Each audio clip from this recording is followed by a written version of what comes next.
2014 ముందు తాగునీళ్ళు కాదు కదా, సాగునీళ్ళకే దిక్కులేని పరిస్థితి. సో అక్కడి నుంచి అన్నం లేని పరిస్థితి నుంచి, అన్నము రామచంద్ర అనుకునే పరిస్థితి నుంచి మొత్తం భారతదేశానికి అన్నం పెట్టగలిగిన స్థితికి తెలంగాణ తీసుకుపోయాడు కేసీఆర్ గారు. ప్రతి క్వింటాకు 500 రూపాయలు ఎక్స్ట్రా, ఒకటి కాదు రెండు కాదు 10 రకాల పంటలకి చెప్పినారు. ఆ పద్ధతిలో నమ్మించి ఓట్లు తీసుకున్నారు. బస్ రైతులు ముంచిన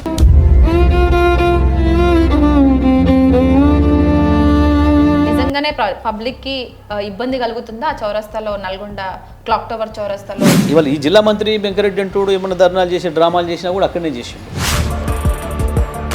సింపుల్, ఇంట్లో ఏమి లేదు. ప్రభుత్వం భయపడుతుంది, అంతకుమించి ఏం లేదు.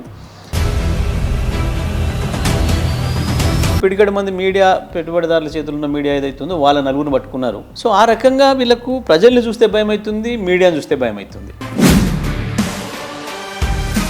విషయం ఏంది అంటే, ఈయన దళారుల దగ్గర, మిల్లర్ల దగ్గర అడ్డగోలు డబ్బులు తీసుకుని ఒక్కొక్క మిల్లు దగ్గర కోటిన్నర పైన వసూలు చేసి ఇక వాళ్ళని స్వేచ్ఛగా వదిలేసిండు. కొన్ని సందర్భాల్లో సినిమాలో చూపిస్తారమ్మా విలన్లను, ఇటువంటి వాళ్ళని. ప్రజల ముందు ఒకటి మాట్లాడతారు, లోపల ఇంకోటి మాట్లాడతారు. వీళ్ళు అచ్చం సినిమాలో విలన్ల లాగా వీళ్ళు యాక్ట్ చేస్తున్నారు. ఇప్పుడు అక్కడ ఎప్పుడు చూసినా సోయి లేకుంటుంది. చాలామంది మీడియా మిత్రులే అనేక సార్లు చెప్పినారు, సార్ వాసన వస్తుంది సార్. మన శాసనసభలోనే దొరికిపోయినాడు.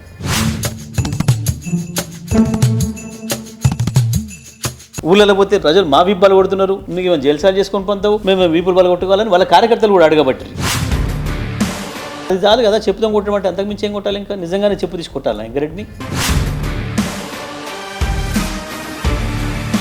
కాంగ్రెస్ చేసిన మోసం, కేసీఆర్ను రైతుల్ని తల్లి పిల్లల్ని విడదీసినట్టు విడదీసింది.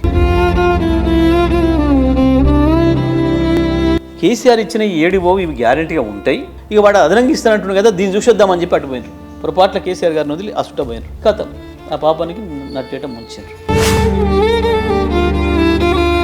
ఒక్కసారి కోమటిరెడ్డి వెంకరెడ్డి కావచ్చు, ఈ రాష్ట్రంలో ఉన్న ఇతర మంత్రులు కావచ్చు, వ్యవసాయ శాఖ మంత్రి కావచ్చు, ఆర్థిక మంత్రి కావచ్చు, ఎవరైనా కానీ ఏ సెక్యూరిటీ లేకుండా ఒక ఊరికి పోయి ఒక ఊరిలో బొడ్రాయి దగ్గర నిలబడి రైతుల్ని పిలిచి, మంత్రి గారు వస్తున్నాడు ఊళ్ళకి రండి, మీ సమస్యలు చెప్పుకోండి అని అడిగితే మామూలుగా రమ్మని చూద్దాం పోయిన బట్టలతోని.